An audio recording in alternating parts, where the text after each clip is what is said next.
Hey guys ఎలా ఉన్నారు? General గా చలికాలంలో మంచు కురుస్తుంది, కానీ ఈ చలికాలం మంచు ఫ్యామిలీలో మంటలు పుట్టాయి. ఎవరికైనా ఇండస్ట్రీలో సమస్య వస్తే ఎవరింటికి వస్తారు? ఫస్ట్ గురుగారింటికి వస్తారు. దాని తర్వాత చెప్పండి. మీకు తెలియదా? తెలుసు, మోహన్ బాబు గారి ఇంటి దగ్గరికి వస్తారు. వచ్చినప్పుడు ఆయన పని ఎవరికి అప్పచెప్పేది? మాకే అప్పచెప్పేది. తెలుగు ఫిలిం ఇండస్ట్రీలో కొంచెం పలుకుబడి, పవర్, పైసా ఉన్న ఫ్యామిలీస్ లో మంచు ఫ్యామిలీ కూడా ఒకటి. మంచు ఫ్యామిలీస్ మీద ఎన్ని జోక్స్ వేసినా, ఎన్ని ట్రోల్స్ చేసినా, ఎన్ని నెగిటివ్ కామెంట్స్ వచ్చినా ఒక్కటి మాత్రం ఎప్పుడు కాన్స్టాంట్ గా ఉండేది, అదే వాళ్ళ ఫ్యామిలీ యూనిటీ. వాళ్ళ ఫ్యామిలీలో ఒకరి మీద కామెంట్స్ వచ్చినా సరే మిగతా వాళ్ళు రియాక్ట్ అయ్యేవాళ్ళు. ఎవరి దాకా ఎందుకు, వాళ్ళ ఫ్యామిలీ మీద, మోహన్ బాబు గారి మీద వీడియోస్ చేసినందుకు ఆ వీడియోస్ తీసేయాలని నాకే ఈమెయిల్స్ వచ్చాయి. ఈ మ్యాటర్ నేను ఇంతకు ముందు వీడియోస్లో కూడా చెప్పాను. సో ఇక్కడ నా పాయింట్ ఏంటంటే, వాళ్ళ ఫ్యామిలీలో యూనిటీ ఉంది, అట్లీస్ట్ ఉండేది.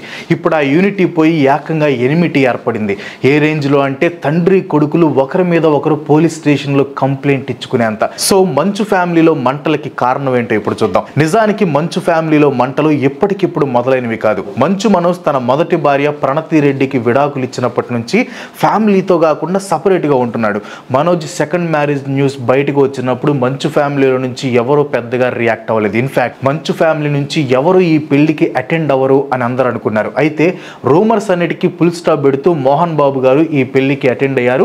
పెళ్లికి ముందు జరిగిన ఫంక్షన్స్ లో కూడా యాక్టివ్గా పార్టిసిపేట్ చేశారు. అయితే మంచు విష్ణు మాత్రం ఈ పెళ్లికి జస్ట్ ఒక గెస్ట్ లాగా వచ్చి వెళ్ళిపోయాడు. దాంతో మంచు విష్ణుకి ఈ పెళ్లి ఇష్టం లేదని, బ్రదర్స్ ఇద్దరి మధ్యలో రిలేషన్షిప్ సరిగ్గా లేదు అనే రూమర్స్ చక్కర్లు కొట్టడం మొదలయ్యాయి. ఈ రూమర్స్ కి బలం చేకూర్చేలాగా పెళ్ళైన కొద్ది రోజులకి ఒక వీడియో బాగా వైరల్ అయింది. ఆ వీడియో మీరు కూడా చూస్తుంటారు.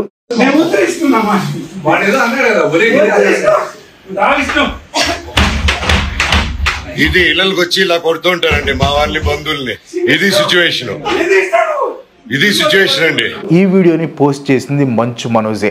అండ్ ఈ వీడియోలో వాయిస్ కూడా మంచు మనోజ్దే. మంచు విష్ణు తనని అటాక్ చేయడానికి ట్రై చేశాడని, తన మనుషుల్ని కొట్టాడంటూ మంచు మనోజ్ అప్పట్లో ఈ వీడియోని పోస్ట్ చేశాడు. ఈ వీడియోని మనోజ్ వెంటనే డిలీట్ చేసిన అది అప్పటికే బాగా వైరల్ అయిపోయింది. ఈ వీడియో గురించి మంచు ఫ్యామిలీ సరిగ్గా రెస్పాండ్ అవ్వలేదు. ఇది ఒక ప్రాంక్ అయి ఉంటుందని కొంతమంది అనుకున్నారు. జస్ట్ బ్రదర్స్ మధ్యలో చిన్న గొడవని మోహన్ బాబు గారు అంటే, మంచు family reality show రాబోతుందంటూ Manchu Vishnu ఒక చక్కటి కవర్ డ్రైవ్ వేశాడు అనమాట. ఏదేమైనా ఈ వీడియో మీద ఎవరు క్లారిటీ ఇవ్వలేదు. మెల్లిగా అందరూ దాన్ని మర్చిపోయారు. అంతా సెట్ అయింది అనుకున్న టైంలో మంచు ఫ్యామిలీలో మళ్ళీ వివాదం మొదలైంది.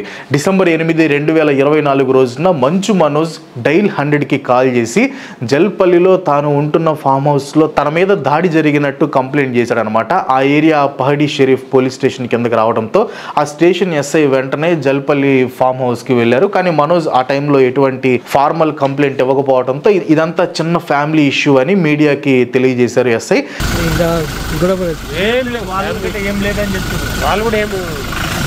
ఇదిలా ఉంటే అటు మోహన్ బాబు గారి మీద కూడా దాడి జరిగింది అంటూ కొన్ని న్యూస్లు కూడా వచ్చాయి. మోహన్ బాబు గారు కూడా మనోజ్ లాగే డైల్ 100కి కాల్ చేసి కంప్లైంట్ చేశారు అని న్యూస్లు స్ప్రెడ్ అవుతున్న టైంలో మోహన్ బాబు గారి ఫ్యామిలీ నుంచి ఒక అఫీషియల్ స్టేట్మెంట్ రిలీజ్ అయింది. తమ కుటుంబంలో ఎటువంటి గొడవలు లేవని, ఎవరి మీద కంప్లైంట్ ఇవ్వలేదని, మీడియా వాళ్ళు అనవసరంగా ఫేక్ న్యూస్లు స్ప్రెడ్ చేయొద్దని ఈ స్టేట్మెంట్లో పేర్కొన్నారనమాట.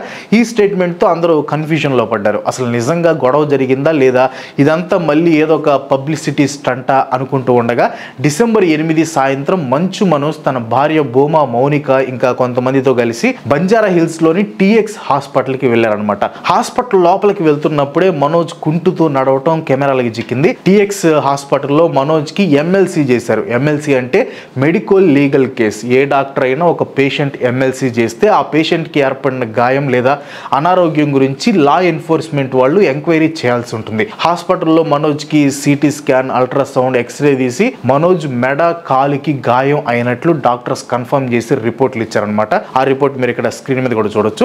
ఇంకా హాస్పిటల్ నుంచి బయటకు వస్తున్న టైంలో మంచు మనోజ్ మెడకి ఒక పట్టి కట్టుకుని ఉన్నాడు.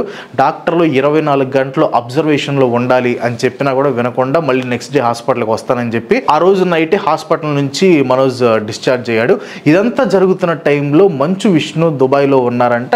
ఇప్పుడే అందిన తాజా వార్త, మంచు విష్ణు అన్న దుబాయ్ నుంచి ఇప్పుడే హైదరాబాద్లో అడుగు పెట్టాడు. మంచు లక్ష్మి గారు కూడా హైదరాబాద్లో లేరంట.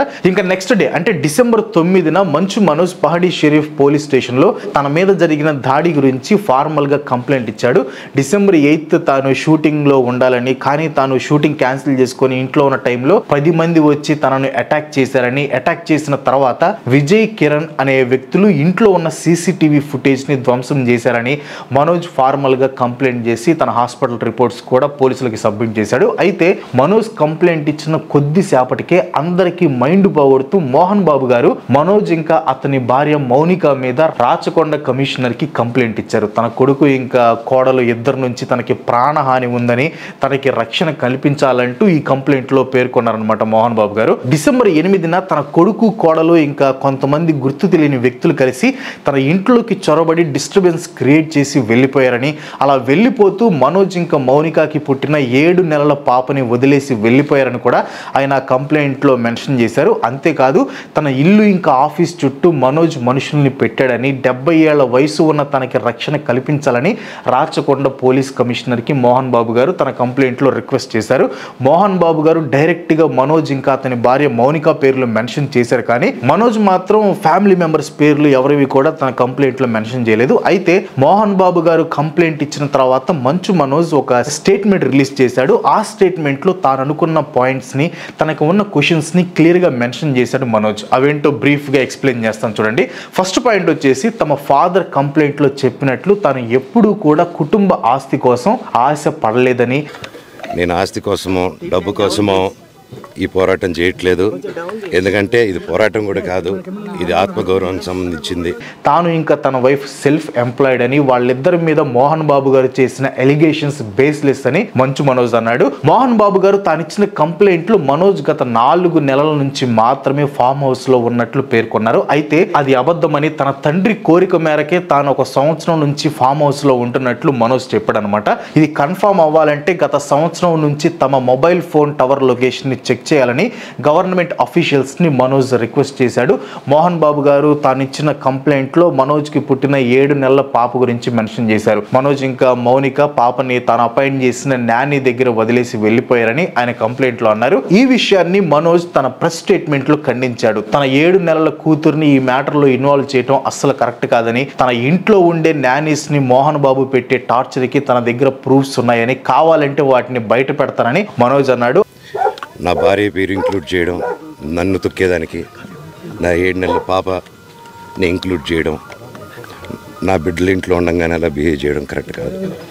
అంతేకాదు తనకైన ఇంజురీస్ ని హాస్పిటల్లో చూపించుకోవడం కోసం మనోజ్ ఇంకా అతని భార్య వాళ్ళ పాపని మనోజ్ గారి అమ్మ దగ్గర వదిలి వెళ్లారని మనోజ్ క్లారిఫై చేశాడు. తన ఇంట్లో మిస్ అయిన సీసీటీవీ గురించి కూడా మనోజ్ క్వశ్చన్ చేశాడు. తన ఇంట్లో సీసీటీవీ ఫుటేజ్ ఏమైంది, విష్ణు అసోసియేట్స్ అయిన విజయ్ రెడ్డి ఇంకా కిరణ్ ఎందుకు సీసీటీవీ డ్రైవ్స్ ని తీసుకుని వెళ్లారు, సీసీటీవీ ఫుటేజ్ దొరికితే అన్నిటికీ సమాధానాలు వస్తాయి అని మనోజ్ అన్నాడు. ఎంబీయూ స్టూడెంట్స్ కి తానిచ్చిన సపోర్ట్ ని దృష్టిలో పెట్టుకుని ఇదంతా చేస్తున్నారని, మంచు విష్ణు ఇంకా అతని అసోసియేట్ వినయ్ మహేశ్వరి చేసే ఫైనాన్షియల్ ఇర్రెగ్యులారిటీస్ గురించి మొత్తం ఇన్ఫర్మేషన్ తన దగ్గర ఉందని మనోజ్ చెప్పాడు. మీకు గుర్తుందో లేదో కొన్ని నెలల క్రితం మోహన్ బాబు గారి యూనివర్సిటీ విద్యానికేతన్లో ఫీజుల పేరుతో పెద్ద ఎత్తున దోపిడీ చేస్తున్నారని స్టూడెంట్స్ గొడవ చేశారు. స్టూడెంట్స్ ఆర్గనైజేషన్స్ కూడా ఈ ఇష్యూని హైలైట్ చేశాయి. సో ఇష్యూలో మనోజ్ స్టూడెంట్స్ కి సపోర్ట్ గా మాట్లాడాడు అని ఈ యూనివర్సిటీని మొత్తం చూసుకునేది మంచు విష్ణునే. సో దీనివల్ల ఇదంతా జరిగి ఉంటుందని అందరూ అనుకుంటున్నారు. కానీ మనోజ్ కి ఇంకా మంచు ఫ్యామిలీకి విభేదాలు అతని మొదటి పెళ్లి నుంచే మొదలయ్యాయి. మనోజ్ ఇంకా భూమా మౌనికకి న్యూయార్క్ ఫిల్మ్ అకాడమీలో చదువుకునే రోజుల్లో పరిచయం అయిందని, ఆ పరిచయం మెల్లగా ప్రేమగా మారిందని సోషల్ మీడియాలో కథనాలు ఉన్నాయి. అయితే మనోజ్ ఫ్యామిలీ వాళ్ళు మాత్రం మనోజ్ కి ప్రణతి రెడ్డితో పెళ్లి చేశారు. అటు మౌనిక రెడ్డి గారికి కూడా వేరే వాళ్ళతో పెళ్లి అయిపోయింది. కానీ మనోజ్ ఇంకా మౌనిక ఇద్దరు మొదటి పెళ్లి నుంచి విడాకులు తీసుకుని పెళ్లి చేసుకున్నారు. ఈ పెళ్లి మోహన్ బాబు గారి ఫ్యామిలీకి, ముఖ్యంగా విష్ణుకి అస్సలు ఇష్టం లేదంట. ఫ్యామిలీకి ఇష్టం లేని పెళ్లి చేసుకోవటం, ప్లస్ మంచు విష్ణు అండ్ మంచు లక్ష్మి గారు మొదటి భార్య పిల్లలు అండ్ మంచు మనోజ్ వచ్చేసి రెండో భార్య కొడుకు అవడంతో ఆస్తి పంపకాల్లో మనోజ్ కి పెద్దగా విలువ లేనివి మోహన్ బాబు ఇచ్చారు అనే రూమర్స్ కూడా సోషల్ మీడియాలో వినిపిస్తున్నాయి. ముఖ్యంగా బాగా రెవెన్యూ వచ్చే విద్యానికేతన్ విష్ణుకి ఇవ్వటం ఈ వివాదాలకి కారణం అనే రూమర్స్ కూడా ఉన్నాయి. ఏదేమైనా మంచు ఎంట కురిసిన ఈ మంచు వాన ఇప్పుడు చిలికి చిలికి గాలి వాన తుఫానుగా మారింది. ఇంకా దొరికిందే సందని ఎవరికి నచ్చినట్లు వాళ్ళు న్యూస్లు స్ప్రెడ్ చేస్తున్నారు. వీటిల్లో కొన్ని నిజాలు నిజాలు ఉన్నాయి, ఇంకొన్ని ఫేక్ ఉన్నాయి. ఫర్ ఎగ్జాంపుల్ మంచు మనోజ్ 30 మంది బౌన్సర్స్ ని దింపితే మంచు విష్ణు 40 బౌన్సర్స్ ని దించాడంట. దీనిలో ఎంతవరకు నిజం ఉందో ఎవరికి తెలియదు. సినిమా ఇండస్ట్రీలో మోహన్ బాబు గారిని డిసిప్లిన్ కి మారు పేరుగా చెప్పుకుంటారు. సో ఇప్పుడు ఆయన పరువు రోడ్డు మీదకి ఎక్కింది. దీన్ని ఇంకా సాగదీస్తారా లేదా సాల్వ్ చేసుకుంటారా అనేది we have to wait and see. And that's all for today. ఈ వీడియో మీకు అనిపించింది కింద కామెంట్ లో పోస్ట్ చేయండి. వీడియో నచ్చితే లైక్ కొట్టి మీ ఫ్రెండ్స్ షేర్ చేయండి. ఇలాంటి వీడియోస్ మీరు చూడాలనుకుంటే వెంటనే మన ఛానల్కి సబ్స్క్రైబ్ చేసుకోండి. ఇంకో మంచి ఎపిసోడ్తో మళ్ళీ కలుసుకుందాం. అందరికి సెలవు. Bye bye.